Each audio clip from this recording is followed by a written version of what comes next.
आज है 2 सितंबर 2025 दिन मंगलवार। Welcome back UP DNS news. चलिए देखते हैं उत्तर प्रदेश की फटाफट 25 बड़ी खबरों पर नजर डालते हैं।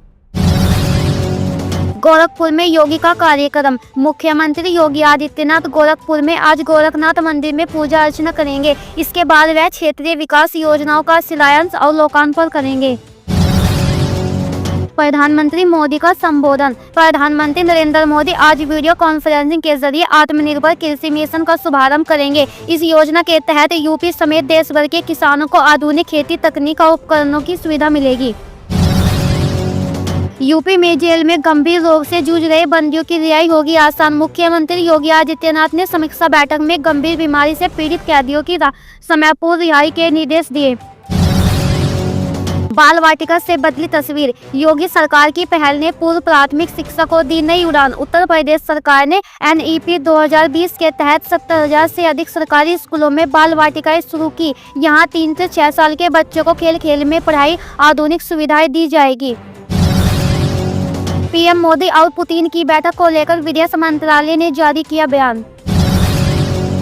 महाराष्ट्र के इस गांव में मस्जिद में होती है बप्पा की पूजा। वर्षों से कायम है परंपरा। महाराष्ट्र के सांगली जिले के गोटखीरी गांव में 4 दशक से अनोखी परंपरा जारी है। यहां मस्जिद में गणपति बप्पा की स्थापना होती है और पूरा गांव मिलकर उत्साह मनाता है। बताया जाता है कि 1980 में बाढ़ के कारण मूर्ति मस्जिद में रखी गई थी, तभी से यह परंपरा शुरू हुई।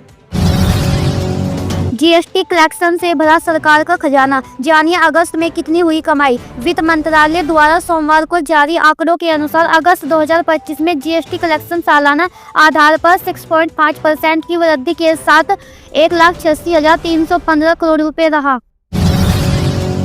इलाहाबाद हाईकोर्ट का फैसला। हाईकोर्ट ने एक याचिका पर सुनवाई करते हुए आदेश दिया कि यूपी में अवैध कब्जों को तुरंत हटाया जाए। कोर्ट ने प्रशासन से कहा है कि यदि शिकायतों पर कार्रवाई नहीं होती है तो अधिकारी के खिलाफ भी कड़ी कार्रवाई होगी। अलीगढ़ में छात्र प्रदर्शन। अलीगढ़ मुस्लिम विश्वविद्यालय के छात्रों ने फीस वृद्धि के लिए खिलाफ प्रदर्शन किया। छात्रों का कहना है कि विश्वविद्यालय प्रशासन को निर्णय वापस लेना चाहिए। प्रदर्शन को देखते हुए कैंपस में अतिरिक्त पुलिस बल तैनात किया गया है। वार्ता के लिए प्रतिनिधिमंडल बुलाया गया है। YouTube ने पेश किया गिफ्ट गोल्स नामक नया फीचर। अब कमाई दोगुनी कर सकेंगे क्रिएटर्स। YouTube ने क्रिएटर्स के लिए गिफ्ट गोल्स नामक नया फीचर शुरू किया है, जिससे वे अपनी कमाई को दोगुना कर सकते हैं। YouTube ने नवंबर 2024 में गिफ्टिंग सिस्टम की घोषणा की थी।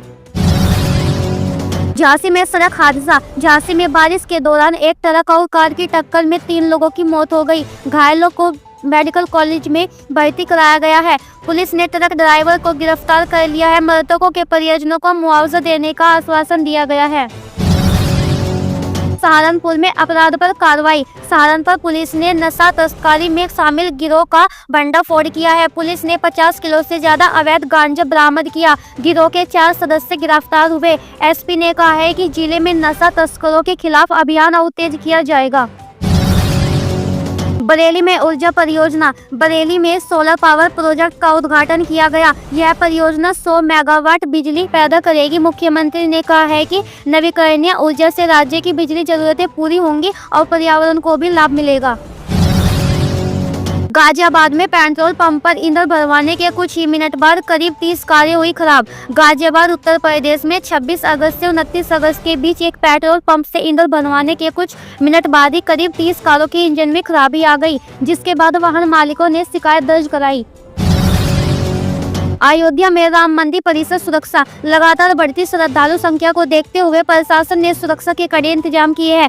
CCTV कैमरों की संख्या बढ़ाई गई है। सुरक्षा कर्मियों की ड्यूटी अतिरिक्त शिफ्ट में लगाई गई है। दर्शन के दौरान श्रद्धालुओं को कतारबद्ध करने की व्यवस्था की गई है। चारधाम यात्रा पर 5 सितंबर तक लगी रोक। हेमकुंड साहिब भी नहीं जा सकेंगे श्रद्धालु। लगातार भारी बारिश के चलते उत्तराखंड में चारधाम यात्रा यमुनोत्री, गंगोत्री, केदारनाथ और बद्रीनाथ धाम और हेमकुंड साहिब यात्रा 5 सितंबर तक स्थगित कर दी गई है।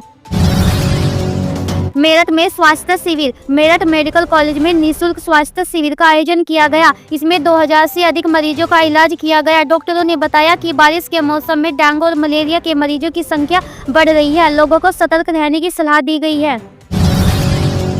नोएडा में ट्रैफिक व्यवस्था सुधार। नोएडा पुलिस ने स्मार्ट ट्रैफिक लाइट सिस्टम की शुरुआत की है। इससे वाहनों का जाम कम होगा और यातायात सुचारू रूप से चलेगा।